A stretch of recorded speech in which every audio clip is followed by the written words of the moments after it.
And we're live. Yay! Hi, and welcome to another session of the Langrid webinars. And today we have Giancarlo with us, a beloved long-time customer of Loveland Technologies, have been a long-time user of the Langrid platform back when it was called Site Control. And we love you, Giancarlo. For those of you who might think that this name is familiar, that's because Giancarlo was the first People of Langrid story that we covered because of the incredible work that you do with NJCC and so much community building, such community work. So when we were thinking about doing a webinar on surveying, we were like, who better than the person who does this all the time? You've done it so many times. You're practically, I think, an even bigger expert at it than people here at Loveland. So it obviously made sense for us to do this one with you. I'm Sahana Murthy. You guys have seen me quite a few times. And then we'll get started. Those of you who are joining us live, please feel free to type in your questions either at the end of the session or right now. As and when we see them, we'll try and get an answer to that right away. But there's a good chance that we might cover a lot of these questions during the course of the conversation and the session itself. But we will take some time out at the end for Q&A. So that's pretty much it. We want to talk about surveying, how to set up a survey, how to do. Surveying is just not about setting up a survey, right? There's so much that I'm sure Giancarlo knows. And there's a lot of back and forth. There's a lot of training. There's a lot of project management that goes into surveying and a lot of thought process. So that's kind of what we're going to be talking about today. And before I hand over to Giancarlo, just want to let you guys know that we want to do a screen share. We'll be talking through a slideshow, but please, we can still see the Q&A section. So if you have any questions, please type them in and we'll get them right away. So Giancarlo, I'll hand it over to you. We want to first know about you. You do so much at NGC. Okay. So can you cover it in 5 minutes? Sorry? Can you cover your introduction in 5 minutes? I don't think so. Sure. I'll try. So thanks everybody for joining us. We're really looking forward to having this conversation with you guys and sharing some of the best practices and tips for doing some surveying, not only that parcel survey piece, but also the community building part of surveying and asking the right questions part of surveying that often gets lost in the shuffle. And that's what Sahana's kind of talking about. So just a little bit about me. I am the Community Strategies Coordinator at New Jersey Community Capital. We are a statewide CDFI, Community Development Financial Institution. We're based in New Jersey. We've been around for about 32, 33 years. And we've done affordable housing work in our lending. We have a real estate arm. We do residential mortgages. We buy pools of distressed mortgages and work to refinance them. And my department does, it's called Community Strategies, and we work on capacity building and support not only for nonprofits, but also municipal and county governments. So we work statewide here in New Jersey. Some of our other lines of business have now left the nest and are working in other states around the country. So if you see us and you're interested in working with us, please reach out. We'd love to connect. A little bit more about me personally. I have a background in the social sciences. I have a master's in public policy and a master's in city and regional planning from the Blaustein School at Rutgers. Wow. I've been working at NJCC for the last 4 or 5 years, where I've worked in, I'm probably in the 2 dozen to 3 dozen range of municipalities and places that I've worked around the state of New Jersey. And I really enjoy it. I think, as Sahana mentioned, I was the first person of Landgrid. And, there's a little bit more about me and my work there, but, I really enjoy meeting nonprofits and community members kind of where they are, helping them kind of get some information, get kind of this baseline, and then take the next steps. So I do a lot of capacity building. We do a lot of neighborhood plans and strategy development. And oftentimes that has to do with revitalization, economic development, community building, stuff like that. So wow. I'm really excited to be doing this. And Sahana, I don't know if, there's any like immediate questions on that, but otherwise I'll you tell me. We can get right into the No, deck. I think I don't see any questions right now. We were able to cover your introduction. I wasn't sure if we could do it in 5 minutes because of how much you do, but I think we can jump right in if you want to share your screen, and we could get started on the surveying best practices. Sure. Okay. So I should pop up momentarily, and we will go right from the start. So hopefully everybody can see this and it's clear. So we're going to be talking about kind of the best practices of surveying and the way to use them, obviously via the LandGrid platform, which is the platform that we use.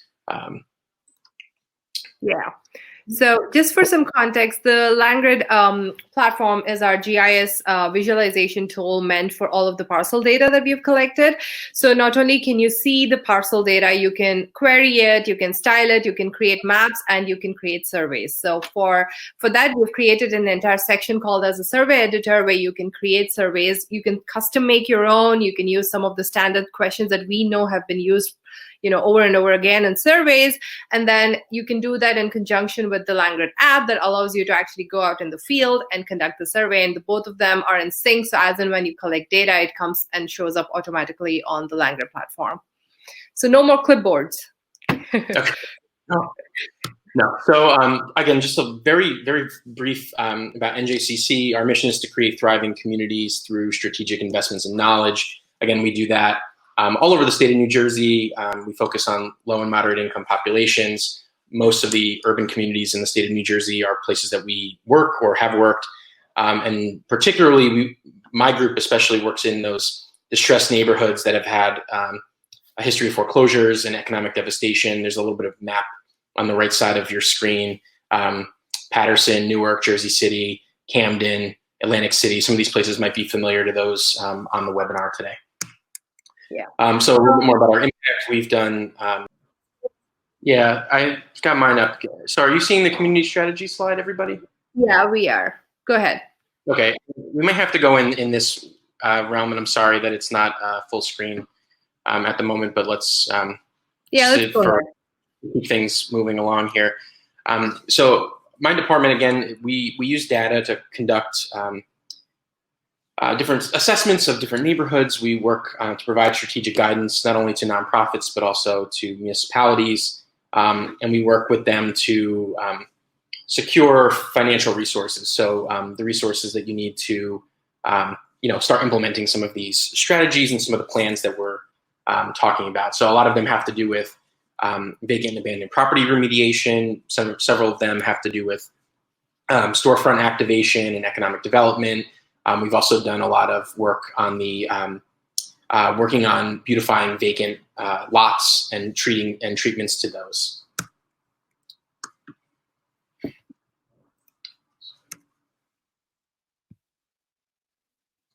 So just a little bit of info about some other stuff we've done. So Sahana mentioned we've done projects throughout the state of New Jersey. I think of those 34,000 parcels or so that we've surveyed, I think I've done 28,000 of those parcels, which is, I've had gone through several pairs of shoes doing that. Very, very good work. This is a map here you see is the Upper Clinton Hill section of Newark.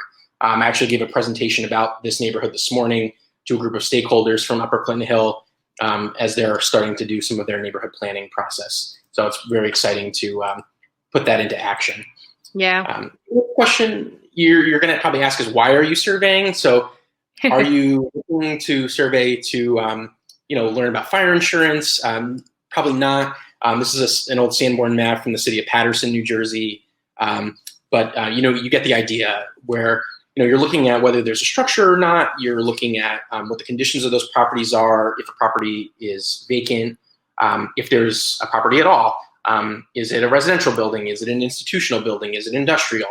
All sorts of things. And depending on how you're using LandGrid and the program and the survey tools, you're going to kind of tailor your survey and your work slightly differently. So I'm going to kind of give you an overview, not to talk about any particular type of survey, but just have you start thinking through what are some of the things you want to be thinking about and looking at, and then maybe some things that I've learned along the way that didn't really work, that I wish I knew when I was getting started on this. Yeah. So just a quick context here. So this is more like an overarching talk about surveying best practices generally for neighborhood surveying, and also a little bit about community building as well, because the Langrid platform can be used for surveying of different kinds, from property maintenance to, like you said, insurance, to just neighborhood canvassing. So we've had people use it for a lot of use cases. But today, I think Giancarlo is going to be addressing the most common neighborhood best practices that are, relatively overarching and can be applied by a lot of people who use it. Definitely. So I think you get started by really asking the right questions. So are you concerned with something that has a statutory definition? So, in many places, New Jersey, this is definitely the case, an abandoned property or a vacant property has a specific definition. Yeah. So you want to tailor your questions to answer those statutory questions. So, for instance, in New Jersey, if a property is visibly unoccupied for 6 months, it meets the definition of vacant. If it's vacant, if it's unoccupied, visually unoccupied for 6 months and has one of these other categories, it qualifies as abandoned. And there are different types of tools that you can use, municipalities can use, developers can use, people can use to then start the process of getting that property back into the hands of someone who's responsible, who's going to take care of that property. So think about that. Context is key. So every community that you're going to survey is different, and many of you are place-based. Many of you are working like in only one geography. But for those of you like me who are working all over the state of New Jersey, or all over your state, you're going to find that an urban area in the northern part of your state is different than an urban area in the southern part of your state. A suburban neighborhood is going to be different in other parts of the state, and a rural context is different in different parts of the state. So no two things are alike, unfortunately. So I think like you need to, as you're doing this, you're thinking about the context, the local context, and you're really trying to channel that local knowledge, which is my next bullet point here, of really trying to tap into who are those players on the ground, who are your partners, are you working in tandem with a municipality, a university, a nonprofit, a group of citizens? Who are you working with on this? And the last thing, how can you replicate this data? So, oftentimes, in my graduate work, I like to think about like something that was now, and then if I came back 2 years from now, can I do the same survey? Can I compare apples to apples, or am I comparing apples to oranges? So think about the way you frame your questions, the way you're doing them, and the way that you're setting up some of your training, which we'll get to momentarily. You'll start thinking about like how this data then lives on beyond, right now. Yeah. Okay, so one key thing I think, that I use and that I think is particularly helpful is I create a definition sheet for every survey that I do. We're working in all different contexts, so I like to think of what are the local and state statutes that are specific to this place. What are funders' interests and what are their focuses on? And like, do they have certain language around certain things that you're going to be going out and looking at? And then is there a community understanding? So, if I go in as an outsider to the city of Newark, where I don't live and I don't have a real on the ground knowledge, will I be able to, is my understanding of what a property in fair condition, is that the same as the resident group or the community group that I'm working with? So having those conversations up front is really important so that you can figure out, if not an exact meaning of the word, at least a little bit of a gradient that fits within, something that like reasonable people can understand. And then how you can, again, have it be consistent, have it be used over time. That's kind of the important thing. Physically having a definition sheet is important for consistency, being able to refer to it, using it as a visual reminder. And honestly, like I fold mine up and I put it with me and I keep it in my pocket as I'm surveying. I found that that's probably the easiest way to go through your survey, especially as you're doing some of these that take days, weeks to move through. So that's definitely important. Here's just a quick example from one of the definition sheet. I just took a screenshot of two of the questions that I go through. So is there a permanent structure on the parcel or not? So this was a permanent structure, is built on the site. It includes a house, a garage, building, anything with a foundation. And that was a fairly broad and easy definition for someone who may or may not be an expert on this type of work to say, oh, this has a foundation in the ground. This is a building, right? This is a structure. Whereas if there's no foundation in the ground, there's no structure, and then you can move on. So those might be more temporary things like a shed, a trailer, mobile home, something like that might not fit the definition of a structure for the purposes of our survey.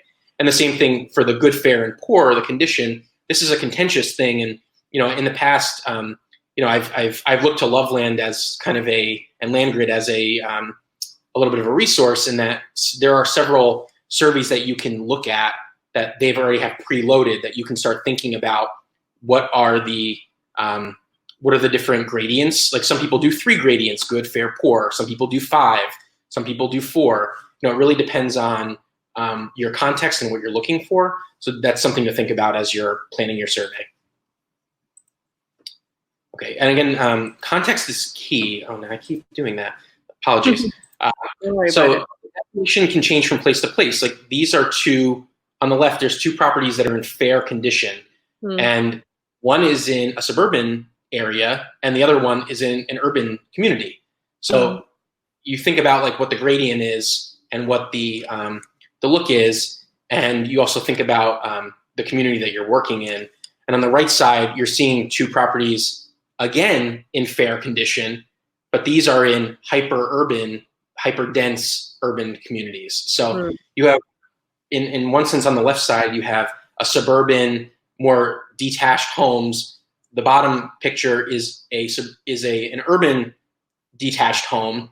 And on the right side, you have a little bit more dense urban, and they all would meet the definition of fair according to that place. So something to think about is when I'm developing not only the definition sheet, but a training, I'm actually going out ahead of time, taking some pictures that would meet my definition of what we're doing. And that way, when I'm going out and doing the training of surveyors, I have visual evidence that they're going to see when they're out in the field that they can refer to.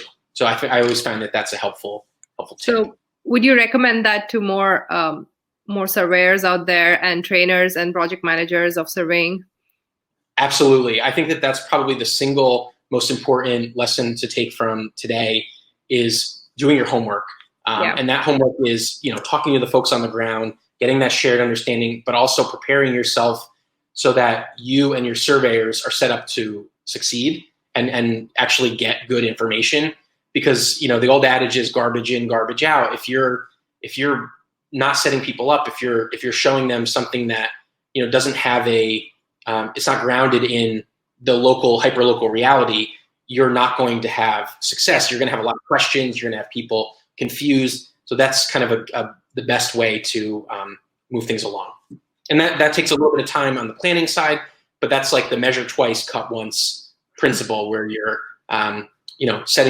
spending time on the front end so that you don't have to do it on the back end. Yeah, makes sense. Cut costs. So the next one is a really innovative and exciting thing that you guys have just rolled out, Sahana, and maybe you can talk a little bit better about this than I can. But in the last couple of months, LandGrid has launched this building structure kind of layer that you can look at on the platform, and it looks at what the building kind of outline looks like. If there's a structure on a parcel or not. And very often I'm going into a community or I'm working with a group in a community that, you want to focus only on the vacant properties, or you want to only focus on the structures.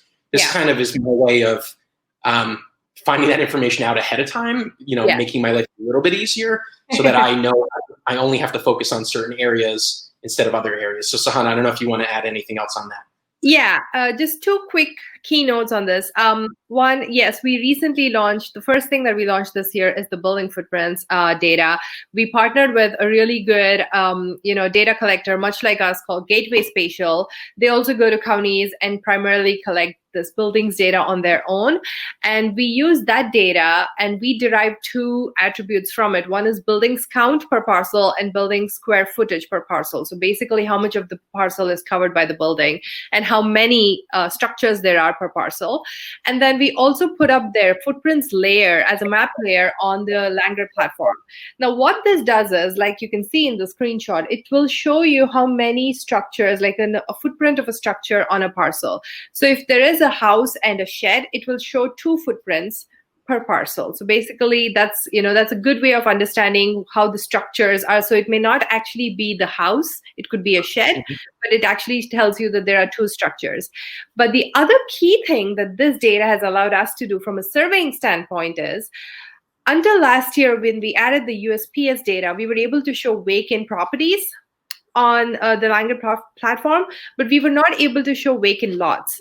But right now, with the buildings data, when you go to the filter function on the Langrid platform and set number of buildings to 0, like a maximum of 0, it will show you all the vacant lots there are in the neighborhood, in your location, in your focus area. So then you can set that as your surveying focus area. So if you're only interested in surveying vacant lots, this data allows you to do that. So this is actually very helpful for surveying, like Giancarlo just pointed out. Yeah, definitely a game changer, and definitely an opportunity for you to be more efficient with your time and your surveying, for sure. Okay, so I want to get back to that local knowledge discussion I started earlier about who you're working with and why. So again, if you're thinking about context and if you're thinking about the projects you're working on, are you a group of residents that are trying to use parcel data to drive change? Are you working with a local government? Are you a nonprofit? Or are you a real estate developer? And you're thinking about like what your community looks like, what it looks like now, what it's going to look like in the future, and how can you use this data? I think the best thing you can do is have those conversations on the earlier side and think about again, what questions you're asking, what the context is, what some of the history is that you're not necessarily going to get via the survey, but having those conversations ahead of time maybe allows you to think like, oh, I was there when, this developer came in and did these 4 houses, or I remember when, there was a beautiful nightclub in this location and it got demolished about 3 or 4 years ago. So those are things that, long term, as you're looking at building out your strategy, you can think about and make notes in your survey, and that'll help shape where you go from there. The other thing is to think about who your surveyors are. Oftentimes it's like whoever is available or whoever you can get to commit to a little bit of time to do it. I would really stress or impress upon everybody to try to find some consistency in that, and to the extent that you can, work with some on-the-ground folks, whether it's residents in your neighborhood, whether it's a group of AmeriCorps students who are AmeriCorps members who are with you for the course of a year or so, thinking about like people who are committed to on-the-ground type of work. That's really important. In the past, I will tell you, this is a lesson learned from my end. We worked with a group of middle school students and a group of freshmen in high school, and while they were all really enthusiastic about getting started, that commitment slowed. If not stopped at a certain point. And then, my colleagues and I had to kind of pick up the slack on that. So again, think about like who you can tap into. And maybe this is, for some of you guys, this might be an economic development opportunity where you're training people to do something else, workforce development opportunity. You might partner with, your municipality if they have like a local summer jobs program for high school or college age students, or if your organization has interns or AmeriCorps members or anything like that, this is a great opportunity to do that. And to the extent that you can partner, the folks who are committed to doing it and your everyday people with a volunteer, maybe you have a resident leader who's interested in, sharing their knowledge. Like those are opportunities to, again, collect good data and collect information that, helps to bridge that historical context or helps to think through things that maybe the on-the-ground person's not considering. So definitely important. I have a quick question here for you, Giancarlo. So when you Yep. get these surveyors, how much time do you spend training them just basically on the survey in itself, the concept of the survey, so that they know that the goals are aligned and they understand why the survey is being done, and then also on the tools used for surveying? Sure. So I spend an inordinate amount of time ahead of time prepping all those materials, as I mentioned earlier.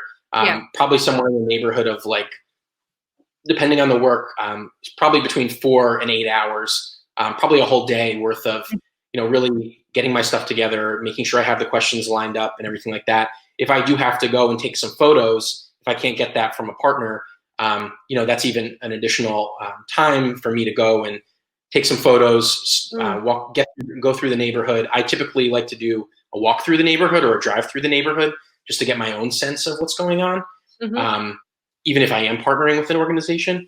And then I think we've kind of developed a survey module, if you will, that I can typically do a really good training in like a 3 to 4 hour window. So typically I take a morning and I work with a group of people.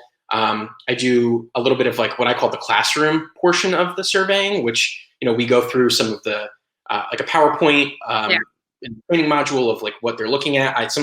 I'll actually even take them into the back end of Landgrid to see like how everything looks on the platform. And then I will do like more of a practical hands-on portion of the training where like we'll go out and we'll survey some parcels together, making sure that people are, being able to take what they're learning in the classroom portion and taking it out into the field. So I typically do like an hour and a half, or 2 hours, depending on the group, depending on how quickly they get up to speed. Some groups are really quick, and some groups it takes a little bit more time to work on. I will say, for anybody who's supervising a group of people doing the survey, have yourself be available to answer questions. I think that that's something that I've learned, in that like I've given my cell phone number out to whoever the leader is on a survey project, whether, if it's me, it's me, obviously, but if it's a community partner, giving my number out to them. And, I was surprised how many phone calls I got clarifying things that I maybe didn't think of. And that's another opportunity for you to learn from someone local who is, on the ground. You may have overlooked something as you were developing your training or your survey, and you'll know that for next time to consider these couple things. That's good. But I'm really impressed with the module that you have. Our team does a lot of these large surveys, and the training is such a key part of it, that having I think, like you said, a good module and making yourself available for questions and allowing folks to be able to like freely ask questions so that the survey gets done properly. If they're stuck, they should be able to like get to it right away. And if there are bugs, you should be allowed to let us know right away so that we can fix them while people are on the field. Lots of people management, time management, and project management, essentially. Surveying, it just comes down to that. Yeah, and actually to Sahana's point, and she may be referring to something, but we've done together. But we had a project several months ago where we were working with a municipality, a group of their inspectors, on a survey, and we had so many bugs, and it turned out that the bugs had to do with the devices that the surveyors were using. But the Landgrid team was really instrumental in helping us work through that and troubleshoot and make sure that we had the survey taken care of, we had all the bugs taken care of, and then the surveyors were able to go out and do it. And this group of local folks down in South Jersey actually ended up doing every single parcel in their municipality, and they did about 8,000 themselves. So of the 34 that we haven't done, or that we've done as a whole, and I'll count them as part of that 34, they did the other 8 that I haven't done myself. So Wow. It was very impressive that they were able to troubleshoot and get that taken care of. No, I'm very impressed with the 8,000 parcels that they did. And yeah, I think a lot of times the only way we can discover these bugs is when people are out there on the field using it on different devices. And that's how we know, okay, this needs to be done, that needs to be done. So it was a fun experience for us. Definitely. And just to kind of build on a point, and I probably should have thrown this slide up a minute or two earlier, but tapping that local knowledge is really important. In the top photo there, we work with a group of high school students in Newark who were part of a summer youth employment program, that they were real, and they all actually were from a school in the neighborhood that we were surveying, which was really exciting. And the photos on the bottom are either out in the fields doing the survey, working with somebody, or doing some of that training ahead of time. Actually, the center photo in the bottom is actually a report out. So one of my colleagues and I developed kind of a report after we did the surveying. They had a group of residents do surveying in one of our Trenton neighborhoods that we work in. And then the surveyors and my colleague actually led a discussion about what were the findings. And there was a group of people who were really interested in what's next. And now we're working with them on a neighborhood plan. My colleague is leading that effort. So it's really kind of exciting. Wow, it is. I was going to ask you that question. I remember that there was a slide on it. Does it always help when you have the local folks working on local surveys? Yeah, you know what? We did not start that way. It did start with me doing many miles walking around doing those. More recently we've started doing more of the quote unquote partnership model, where we will train and work with some local agency, and that's been a great opportunity to empower a local resident and a local group and build some capacity, while it's also freed us up to think on some of the higher level stuff and help, as the data is coming in and, we're able to see the back end, we're starting to notice trends, and we're starting to notice pockets of things that then help us do more of the strategic and the analysis stuff on the back end of the surveying work, which is really where our strength is as a department and as an organization. So that's really great. Wow, nice. Okay, so this is, I think, my last slide, and then this is definitely if you're thinking you have questions or you want to ask something, now might be a good time to start typing them in. Maybe I'm stealing Sahana's thunder on that, but definitely start typing them in if you do have them. So the replicability and the consistency in data is, I mentioned something else earlier as my maybe most important thing, but this is A1A of that, in terms of thinking through, what you're doing in terms of surveying and what you want to get out of it. And then, many of you guys are thinking about impact, and you're thinking about who your funders are and what the change is over time.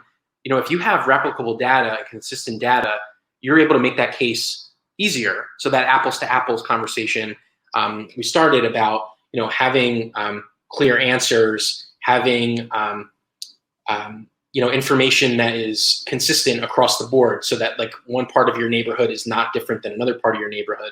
Definitely important to be able to compare, year over year, quarter to quarter, depending on what your frequency that you're working on. And I think that that's something that, as you're developing your survey, you want to make sure that you are thinking about those things as well. So how are you, asking that question in February is different than asking that question in June, where, the winter, for many of you around the country are, the winter is tough, and what you view in the winter is not the same as what you're going to view in the summer months. So those are things to consider as well when you're developing your questions. Really dedicating the time and resources to doing the survey is important. I know sometimes it could seem like an overwhelming or burdensome process, but obviously you're looking at this webinar and maybe you're interested in LandGrid already, so you've already started thinking about that and what it would take. Obviously I find value in it. Our clients find value in it. The information that you're gleaning helps not only in a strategy and implementation phase, but also in an empowerment phase and an advocacy phase for those of you who are working on building some local capacity to, change things, whether it's a municipal ordinance or a redevelopment area or something like that in your community. Definitely something to think about. Thinking about whether you need a tablet or a phone, whether you're paying your surveyors or whether you can get volunteers to work on this. And then if you are working with a consortium of folks, if you're working in a neighborhood with a collaborative model or something like that, can you share the costs of doing this? Because, depending on what you're doing and how many parcels you're surveying, it might be worth thinking about dedicating staff time to it, or dedicating an internship program or a certain number of spots in your, youth employment initiative to this. And, what does that look like from a dollars and cents perspective? Right. I'd leave that to you guys all in the back end. Yeah. The other piece is building that team, building that empowerment, building that consistency. I said earlier, and I'll echo it again. If you can get a real consistent group of surveyors together, people who are committed to doing this type of work, that is the best way to do it. Is you have to stop and train new people, every couple of months. That's hard. You might want to think about, finding some consistency where you have like a team leader who's kind of your constant. And then maybe if you do have to switch people in and out, at least having a constant who can bring that consistency and the replicability and the knowledge of previous survey efforts to the fore. That way, it's you're having a leader who is who's consistent, who can shed light on some of these big questions. Yeah, makes sense. So I was just going to say, I think we're at the tail end of this discussion. So I have a couple of questions for Giancarlo, but please start typing in your questions and let us know, how we can answer them, and then we can move on to the Q&A session at that point. And just to add, my last slide here is a little bit more information about New Jersey Community Capital, a little bit of a shameless plug for our work, but my contact information is on there. Please do feel free to get in touch if you have any specific questions on surveying, or if you have any, if you want to talk through anything, I'm happy to do that. As Sahana, I believe mentioned, or may have mentioned earlier, I actually had the opportunity to be on a panel with Jerry Paffendorf, who's the CEO of Landgrid, or Loveland Technologies rather, several months ago, and we talked through some of these things in a panel at the Center for Community Progress's annual conference. So we're very happy to do that, and let's keep this conversation going, and that's part of why we're doing this today. Absolutely. And I will add a link to the People of Landgrid story that we did as well. So you can get a sense of the kind of work that Giancarlo and NJCC have done over the years, and how much they've helped with community building. So while you type in your questions, I have one question for Giancarlo. Do you have like a sense of, like a rough estimate of how many surveyors per survey is ideal? Like, do you try to limit the number? Because sometimes it's probably helpful to have more people helping, but it also means a lot of more extra training, more people to manage. So do you try and keep a best practice around that? Yeah, I do like to, I think, well, I'm going to answer it in two ways. So one, it depends on the size of your neighborhood or the area that you're surveying. If you have a really large area, it does help to have several teams. If you have a smaller area, it maybe behooves you to have a really consistent group of like 2 to 4 surveyors. Something that we've done, depending on the level of experience, like when we've worked with high school students or AmeriCorps or college students, we've tried to have pairs of people go out together. That way one person can be kind of the eyes and ears, and the other person can be the one that, clicks everything on the app. Just so that like there's, and then there's also like, depending on where you are, it might be a safety thing of having a buddy, this and that, something to definitely think about. In the areas that we've worked that are larger, that have someone who's a little bit more experienced, like in the surveying that earlier on when I did a lot of the work myself, there were only 2 of us, and we did an entire city of about 12,000 parcels, and we broke that up into phases. We did, 4 sections of the city, 4 quadrants of the city, but each of us was responsible. I was responsible for 2 quadrants, and my colleague was responsible for 2, and between the 2 of us, like we did about 6,000 or so parcels each, walking around. So that's a lot. Something to think about. People who are more experienced, you might be able to leave on their own to go out and do this type of work themselves. Whereas if you have maybe a slightly less experienced group, or if you have maybe one person who's experienced but you want to train your next group of people, there might be an opportunity to buddy up, or even have a group of 3 people together. That might be something to think about. Yeah, I think that makes sense. And places like Detroit, we always have people going in groups because for safety issues and a lot of other things. But that's a good tip and best practice to keep in mind. We'll give you guys a few more minutes if you have any questions. And I do want to say that, if you come up with questions later on, we are very approachable, reachable people. So you can just email. Giancarlo's email address is right here. And mine is just sahana@langrid.com. Or you can even type, email us at team@langrid.com. And one of us will definitely be able to get back to you and answer your questions.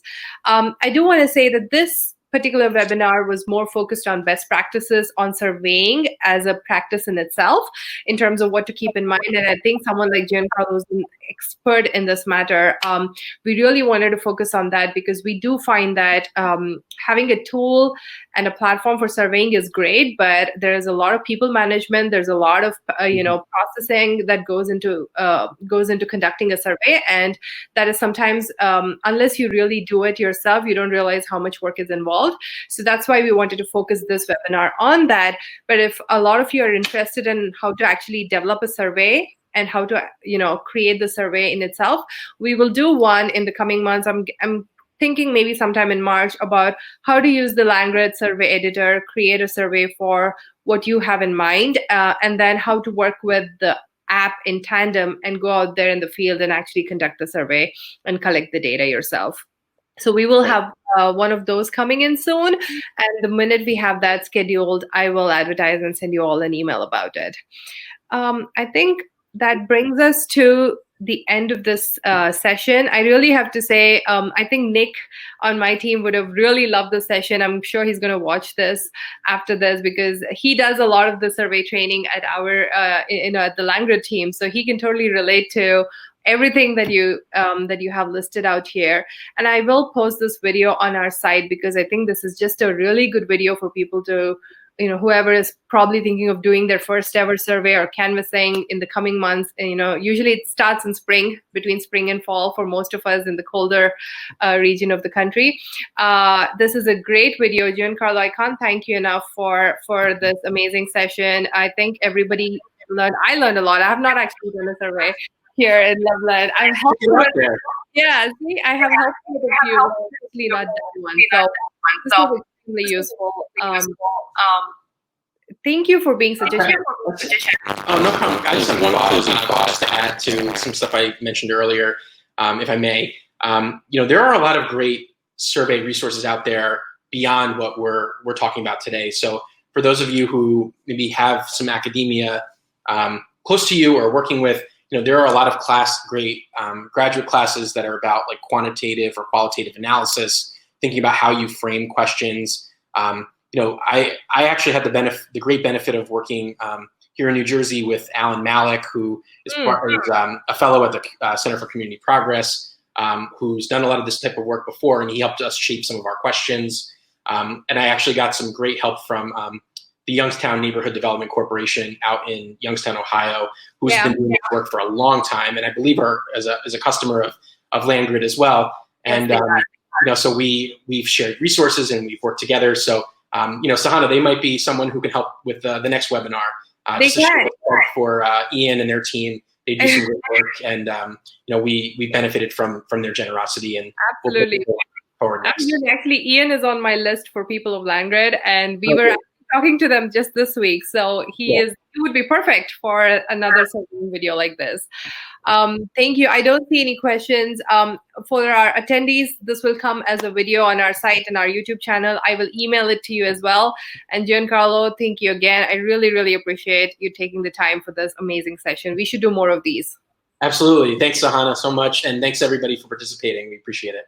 All right. Thank you. Bye. Have a good weekend. Bye-bye.